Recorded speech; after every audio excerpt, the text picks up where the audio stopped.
All right, looks like we're ready to get started. So today, we're going to be talking about HAWK. A high-level overview of what HAWK is an HTTP authentication scheme. In addition to authentication, HAWK provides a message authentication code to help with partial cryptographic verification of server requests and responses. Before we talk too much about HAWK, we're going to talk a little bit about some of the problems you might face when you start doing authentication. First of all, you need to wonder if you can trust the channel. And for the most part, this can be solved by using HTTPS. Even in that case, as we've seen over the last couple of years, SSL is not always the most secure.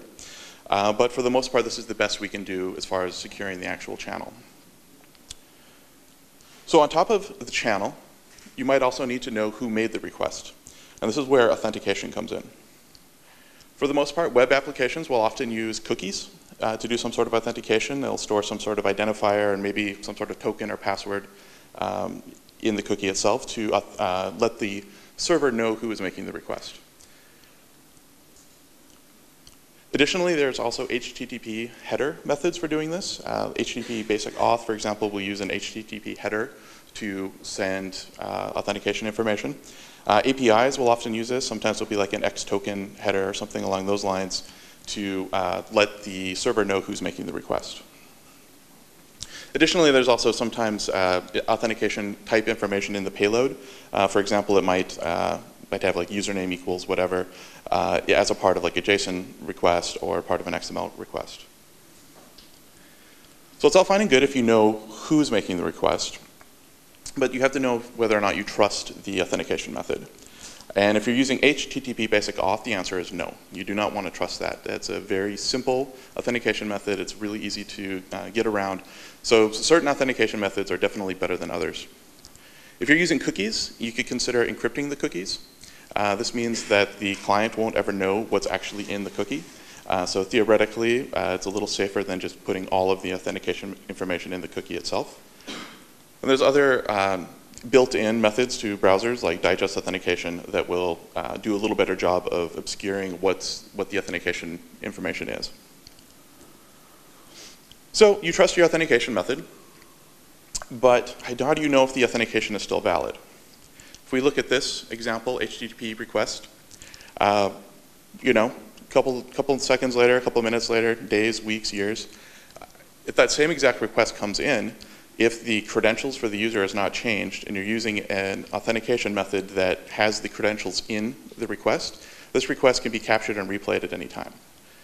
So a way to get around that would be add some sort of expiration so that you can know that, hey, you know what, this message that this client is sending me is going to be good for, you know, until this period of time, and when that time has passed, I'm going to ignore this message or send an error of some sort. So expiration helps quite a bit. But can you trust the request itself? So if we look at another example of an HTTP request coming in, you know, you want to buy something, and you want to buy something reasonable at a reasonable quantity. I want to get one of these things. Not long later, maybe still within the expiration window that has been set up, another request comes in to buy something expensive, and I want to get 3 of them.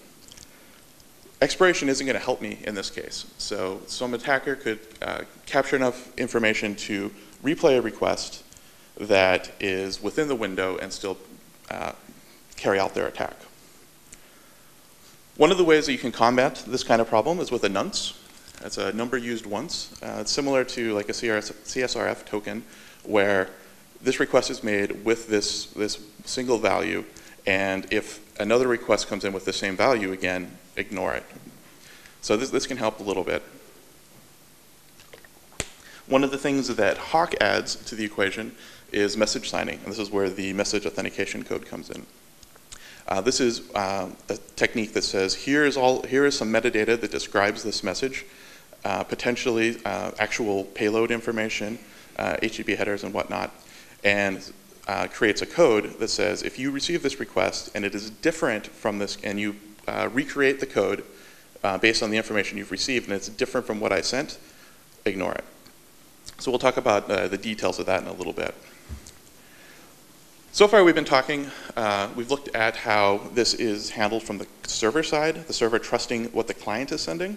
On the other side, you have to wonder sometimes with the client, is the server sending me the right information? Is the server sending me what is correct? So for example, take a hypothetical single sign-on solution where you're in an app, you get redirected to a login page, id.example.com/login, and you enter your credentials and press submit. You send a post request with your username and password. The first request is something that is reasonable.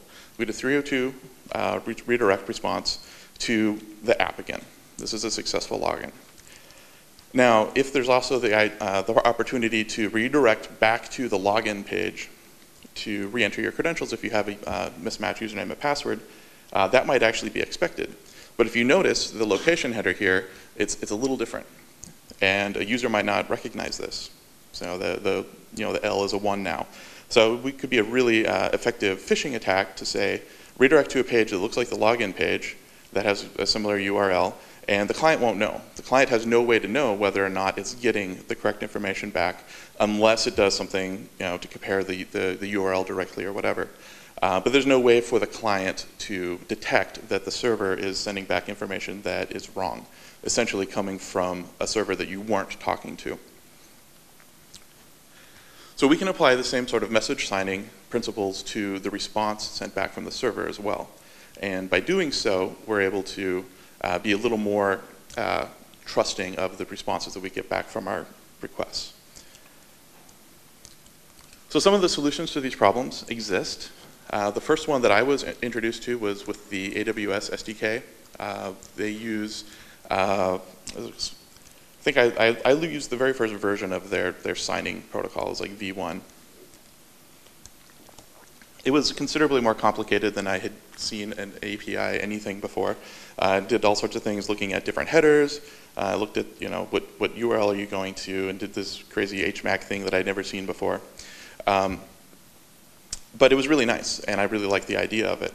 And I've seen other people try to implement the same sort of thing, and essentially rolling their own implementation of the AWS signing protocols, which works really great, except it's pretty complicated. You can look at the client side of what AWS has put out and kind of reverse engineer what the server side must be doing. But AWS has no reason at all to expose how their servers are actually doing these things. So it can be a little dangerous to try to implement something like this on your own, just because you're doing it in a closed environment. There's not a lot of people looking at what you're doing. So it's definitely an option, but it's a little more risky. There's at least one project that I know of that has tried to make this an open concept that can be applied to many different projects. Or I had known of this at one point. It's a project called QueryAuth by Jeremy Kendall. And in a lot of ways, it's similar to Hawk. So if you're looking for a solution along these lines, and Hawk isn't exactly going to fit your needs, you could take a look at QueryAuth to see if it would work for you better. It was initially based off of AWS Signature v2. Since then, AWS is now up to v4. So I don't know if there's any plans to keep QueryAuth up to date with Amazon's release cycles. So that's something to keep in mind. If you're looking at Amazon's system and you think, yeah, that would be great, you try to go to QueryAuth, it might not be exactly the same anymore. So that brings us to Hawk. Hawk was created by Aaron Hammer. It was originally submitted as a proposal called HTTP Authentication, MAC Access Authentication, and it was intended to be a part of OAuth 2. Aaron is the former lead author and editor of OAuth 2. You could say that he wasn't super happy with the way OAuth 2 was going after working on it for several years. He made a rather big deal about leaving. So he's not super happy with OAuth 2 and the way that it was going. So that kind of directly contributes, I believe, to the fact that one of the frequently asked questions is, where's Hawk spec? And there isn't one. And he's made a big deal about saying that Hawk spec is the code. So if you look at the original implementation, that is the spec. There's never going to be a spec. So if that's a problem for anybody, Hawk might not be the solution for you. For the most part, it didn't bother me. So if you want to learn about Hawk, the best way to do it is to actually look at the original implementation. And it has a lot of information there, but you have to pretty much dig into the code to really understand all of the ins and outs of what needs to happen. It's not terribly easy to follow. If you just, you can't figure out the protocol just by looking at the docs. You have to actually look at the code. I first found out about Hawk when I was working with the Tent.io project.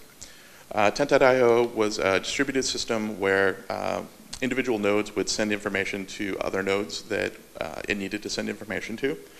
And these nodes needed to know that the information that you're sending me came from the node that I'm expecting it to come from based on the credentials passed. Similarly, these nodes needed to know, hey, you sent me this, I sent you this information, you said you've received it, I need to be able to verify that yes, I've received it from, the server who I sent it to told me they received it. So Hawk fit this use case very well because it provided that sort of authentication and also the verification that the information being passed was what was expected to be passed. So I started looking at Hawk because I needed to use it to implement some things in Tent, and found that it has it already had a wide variety of language support, which is pretty nice. If you use something like query auth, there's a PHP implementation, but there isn't maybe a JavaScript implementation or Objective-C implementation. So if you want to build an iOS application, for example, Hawk could be really useful because there's already some code there that you can use.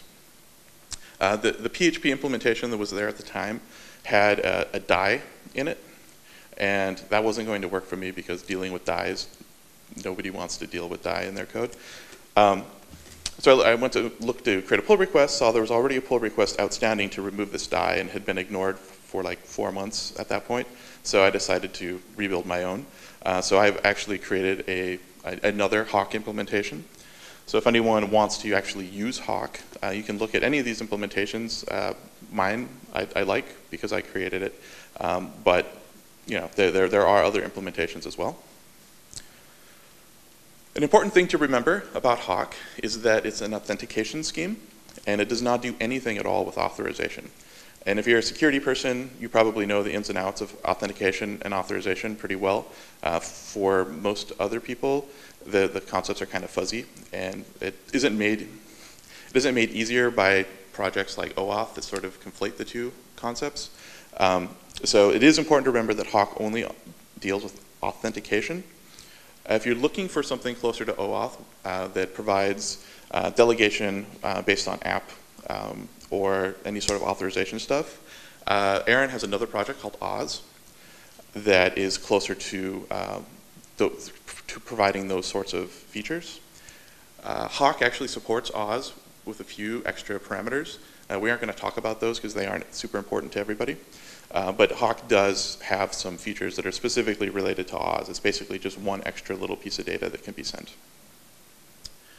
So we're going to talk a little bit about how Hawk handles these replay attacks. This request with a simple authentication scheme can be made over and over again forever. So there's no way to not make this happen. As long as the authorization code doesn't change over time or doesn't somehow get invalidated by the server, there's no way for the server to not respond to this with the same way every time. So Hawk tackles this with a combination of nonce and a timestamp. A nonce is generated on the client, which differs from protocols like Digest, where there's like some sort of dance to get the nonce. The client generates the nonce, and the server's job is to enforce that the nonce is only used once. And it does this by treating the nonce as unique for an individual identifier, a key identifier, and a timestamp. So clients don't have to worry too much about how to create a unique value, because chances are any unique value is going to work. So they only have to worry about creating a unique value for that specific timestamp. So it makes the whole process a lot more simple. The timestamp is used to ensure that the server doesn't have to do anything with the timestamp after that time has expired. The server is free to just reject requests that come in after that time. Since we can reject after the timestamp, this also means that the server doesn't have to keep a cache of used nonces indefinitely. So basically every, however often you want to, you can go through your list of nonces, nonce cache and say anything that was expired yesterday or before, delete it. And that's safe. You can do that and it's not a problem because your server is going to ignore anything that comes in for those nonces anyway because those timestamps are old. So it sort of serves two purposes there. In order to use the timestamps, Hawk has a mechanism to keep the client and server's time in sync, but it doesn't require the client to actually update system time. So some systems might actually be more picky about that and say your clock needs to be updated. Hawk doesn't care about that. By default, Hawk will allow a timestamp skew of up to a minute on either side. So if you're a minute slow or a minute fast, it's going to be fine. Once you do drift outside of that range, Hawk will respond with an error saying bad timestamp, but it will also include its own time. So you're able to, as a client, take the time and calculate an offset based on your time, and from that point on, make every request taking that offset into account. So that the actual system time doesn't have to change on the client, which is a nice feature.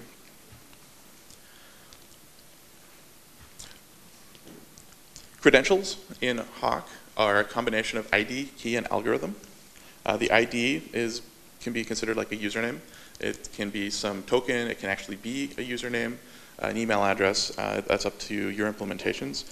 But it's treated as if it were some sort of identifier username sort of thing. A key is sort of like a password. It can be some really long string of digits or numbers, or digits or letters, or it can be anything that you want it to be. The key is never transmitted. It's inside the Mac. So you have to protect it because it's important. If you have the key, it means that you can, until that key is either revoked on the server side and it no longer pays attention to that key, if someone has the key, they can forge messages as your credential anytime they want to. So it's very important to keep this key protected. So we're going to take a quick look at the protocol to see how this actually works. And these examples are reasonable, but you aren't going to be able to build a Hawk client or a server based on these. You really do have to look at the actual implementation, but it sort of it'll give you a high-level idea of what's going on behind the scenes, so you can figure out whether or not you think this would be useful for you. So a client is going to make a request to some protected resource. The client doesn't know it's protected at this point. It's just going to request a resource. We're going to use a query string, and we're going to pass an IP port along with the host name, just because it makes the examples later where you might be using a different port than the default ports a little easier. So the server is going to look at this request, and the server is going to determine somehow that this request is protected by Hawk. So it's going to return with a challenge of www authenticate Hawk. Now the client and the server are going to have previously decided to agree upon a set of credentials for this client.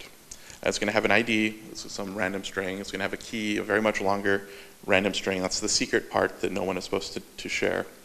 And then there's an algorithm. And the algorithm is actually part of the credentials. The default algorithm for Hawk is SHA-256, but they're actually considered a part of the credentials. So if you do use some other algorithm when you create the credentials, the client is expected to send the other algorithm along with it. The client needs to generate a timestamp representing now, as far as the client is concerned. It needs to generate some nonce, and again, this is really easy because you don't have to actually guarantee that it's a unique value. And then the client is going to create a normalized request string, and it's going to use this based on specific attributes within the request itself. The very first line of the string is going to be hawk.1.header, and .1 represents the version. So if there's different versions of Hawk, you'll be able to tell based on this. And header is because we're generating a header. The first value is the timestamp, the nonce, the HTTP method that is being protected, the resource, including the query string, hostname, and port. The little blank line there is for the hash for the payload, but that's optional, so we'll look at that later. So if it's not passed at all, it's just ignored. And then there's the ability to send one piece of extra data along with the request. So whatever arbitrary string that you want to pass, you can pass in here. And then the last value is for the Oz stuff. There's two values that you can set in addition to these. So this string represents the message that is going to be added to our MAC. So the MAC is calculated by calling hash HMAC on the algorithm that is a part of the credentials. The data is going to be the normalized request string that we just created, and we're going to pass in the key. And we are going to take the value and base 64 encode it, and that is the MAC. So this is the value that the server then is going to try to replicate based on the actual request it receives. The client generates an additional header on the next request. The authorization header starts with Hawk, followed by the ID of the credentials being used, the timestamp, the nonce, and whatever extra data that is passed, if there is extra data, and then the MAC. So the server is going to be able to pull apart this information and add it to the information it knows based on the request. So when it receives the request, if its host name and its port that it answered on are not correct, then the MAC isn't going to be correct. So it's going to take all of this information and try to recreate its own normalized request string. And if the MACs don't match, then Hawk says it's a bad MAC and you don't get access anymore. There is optional payload validation. The way that this works is there's another normalized request string created. In this case, it's hawk.1.payload. It uses the content type with the extra bits of information that might be added to the end of it removed. And I believe it's lowercase. Then the third line is the actual message, the actual payload that is going to be sent with the client request. So we take this resulting hash that is created, and we add that hash to the normalized request string, which is below the port here. So in the first time we did it, we didn't have this payload thing. So the algorithm works either way. So this is why it's optional, is if you pass it, you do. If you don't, then it's not there. And the server knows, looking at it later, that, hey, there's either no hash or there is a hash. And if it forces validation and there's no hash pass, the server can reject it. If the server isn't looking for the validation and the validation is there, it just ignores it. So as long as it's in here, we're fine. The MAC is calculated exactly like it was before. So the only difference is now that the request string has the additional hash for the payload validation in it. So we get a different MAC. And the request, or the header that the client sends now just has one extra piece of information. It has the hash in it. And again, the server doesn't have to do anything with this if it doesn't want to. But it's there in case the server later decides that it wants to do validation on the payload. Response validation is also optional, and it uses the same formula as the client request validation. It uses the credentials that it knows about based on the ID that you're passed. Uses the artifacts, it'll be things like the timestamps and the nonce. The only thing, it uses those from the original client request that came in. The only difference is the extra data and the hash will always be empty or what the server says. So those values will always be different. They will never be the same as what the client sent. So this is how the server then can say, here is my payload. I'm giving you back this particular JSON string. It's application JSON. Here's the hash for the payload. And that's how the client then can verify, hey, I got this JSON response from you, and I calculated the hash of your payload, and it's the hash that you sent, so we're all good. So if the server decides to send the validation message, it'll respond with a server authorization header. It looks a lot like the request header, or the request authorization header. It starts with Hawk, followed by the MAC, and then if there's payload validation, the hash will be included as well, along with whatever the response-specific extra data is there, which also is optional. Hawk also has support for single URI authorization. They call it a viewat. I think that's how it's pronounced. It's named from the little leather strap that falconers or whatever those people, the people that do the bird things use. So if you're wondering what a viewat is and you look it up and you don't see anything except birds, that's why. But this is basically a single-use URL. Not a single-use URL, but it's a pre-authorized URL that will allow a client to access a protected resource without having to actually go through the whole Hawk header dance. Because of this, it only supports get and head requests. It doesn't make sense to give someone a pre-signed post request because that wouldn't work. So to generate a viewat URL, what you have to do is find out what URL you want, or a URI you want to share. You need the credentials, you need the URI that you want to share, and then you have a expiration, or TTL rather, time to live value specified in seconds. And then you can also specify some extra information to go along with this particular pre-signed URL. The normalized string is similar to what we've seen before. It's Hawk1 viewat. Rather than a now timestamp, the first value becomes the expiration time. And this becomes now plus whatever time to live value was passed into the function. There is no nonce because, again, this is a URL that's going to be potentially accessed many times. So that it doesn't make sense for there to be a nonce. You still have to specify which HTTP method you're protecting, be either get or head.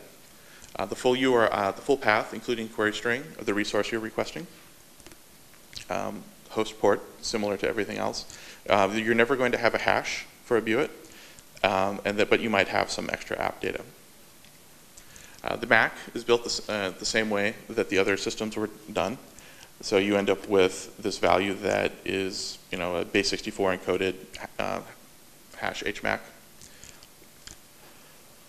The viewat itself, you need to have a way to transfer some data along with the URI to get everything in.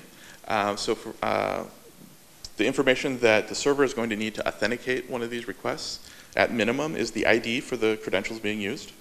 You're going to need to have the expiration time of the link and the actual MAC for the message that you're securing, and the extra information if there is any. And the way that this is stored is as a / separated string. Any of the implementations you look at, you'll have the double /, so just remember that's actually a single /. It's the typical string / problem. This value is base 64 encoded, and then any of the characters that might give the URI problems, as far as like URI safe characters, like the plus or the /, are swapped out to a different value. The equal signs are removed, and any new lines are removed. So what you end up with is a string that is that has no new lines in it, no escape characters of any sort, and just a really long base 64 encoded string. The server's job is basically to reverse this, so it will swap all of the changed characters back to their original, base 64 decode it, and then explode it on the /. So then the server is able to get all of this information okay. Meanwhile, what you end up with is a string that is easy to pass around as a query parameter. So you take the original URI that you want shared and add a query parameter called viewat, and then pass the value that we've created. So this creates a authenticated access to a protected resource that you can just pass to anybody. So it can be kind of useful in certain cases where you want to share access to a protected resource to anyone who has it, and then have it expire after a certain period of time. So there's some gotchas if you want to use Hawk. All of them aren't terrible, but there are some things you need to keep in mind. One of them is that you need to keep the credentials in plain text. This doesn't mean they have to be at rest in plain text, but you do have to be able to get access to them eventually, because both the client and the server need to be able to use the plain text key to generate the messages back and forth. So unlike a password system where you might use bcrypt or some sort of one-way method for securing something like a password, you can't use something like that with Hawk. So it is something that you need to keep in mind if you want to use a system like this. is that you have to worry about protecting the passwords. There's no system in Hawk for defining how the keys get exchanged. So for example, when we set up the credentials in the example earlier, there's nothing in Hawk that says how that happens. So you need to figure out how you want to do that. You can figure out any way that you want to do that, except you can't probably use Hawk to do it. So I know that, for example, with the tent stuff, they had some sort of OAuth sort of thing where you would communicate initially over OAuth, get a token, and the token became the key, something along those lines. But it is something that you will have to solve if you implement something like Hawk, is how do you get the keys between the client and the server. The host header has been sort of controversial for some people. There's one vocal opponent that I've seen in the PHP community about Hawk. It's Everett Pott. I think it's, yeah. The host header is a problem. If you're using a reverse proxy or something along those lines, you're going to get a different host header to the actual application than what the client is going to send it to. If the client sends it to example.com and you're reverse proxying to some other completely different host name, you have to find some way to resolve that at the application level before Hawk sees that code in order to make it work. So this can be kind of tricky. It's not insurmountable, but it does make things more complicated. The only headers that are covered by HMAC are the host header and optionally the content type if you are doing payload validation. So some of the more complicated schemes will allow for additional headers to be covered. The Hawk doesn't do that currently. You can do some other things if you want to embed stuff in the extra bit of data that you can pass, but Hawk itself won't try to do anything with your headers. One thing that is very important to remember about the one-time use URIs is that you cannot expire them. They cannot be revoked unless you remove the key that created them. So if you're using the same key for the same ID, both for creating your one-time use URIs as you are for the actual application communication, to expire one of these, if you create one that lasts forever and you need to undo that, or not forever, but a very long period of time, the only way to do that would be to revoke the key, create a new set of credentials, and update all of your applications to use the new credentials.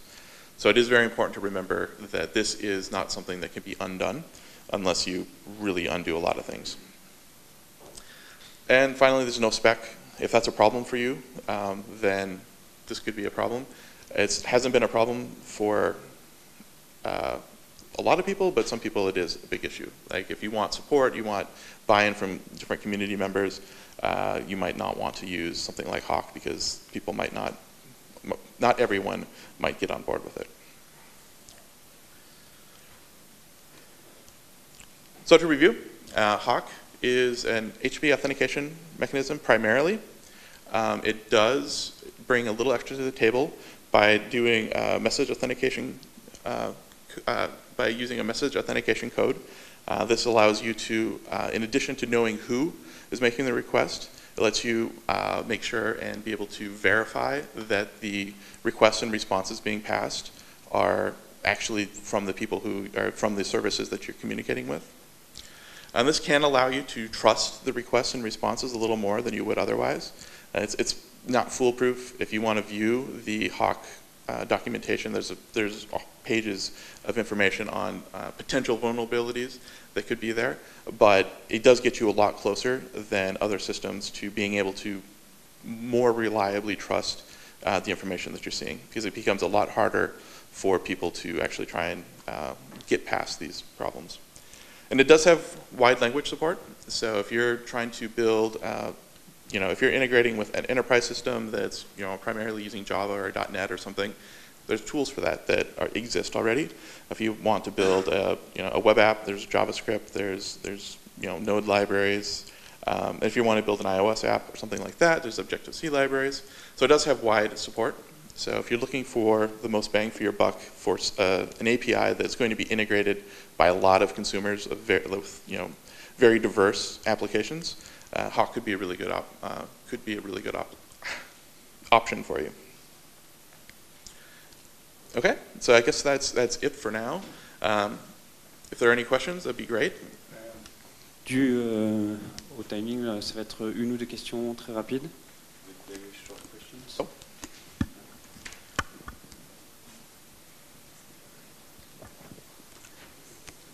So hello, how does it relate or to WS security? It looks like there is some overlap with the SOAP protocol that permits assigning message and. Yeah, so I think there are. This definitely isn't new. This idea of using some sort of signed message abilities isn't new. So there probably is some overlap. And if it's specific, is it specifically for SOAP that you're talking about? It's part of many WS star standards that are standardized by the, I don't know who. Yeah, W3C maybe. Yeah, I guess I'm not super familiar with those, so I'm not sure how much overlap there would be, or if they're. I'm pretty sure they're not related. As far as I can tell, Aaron is sort of off by himself with Hawk. So. Okay, thanks. Thank you for the question. Ok, donc on va s'arrêter là, merci. Okay.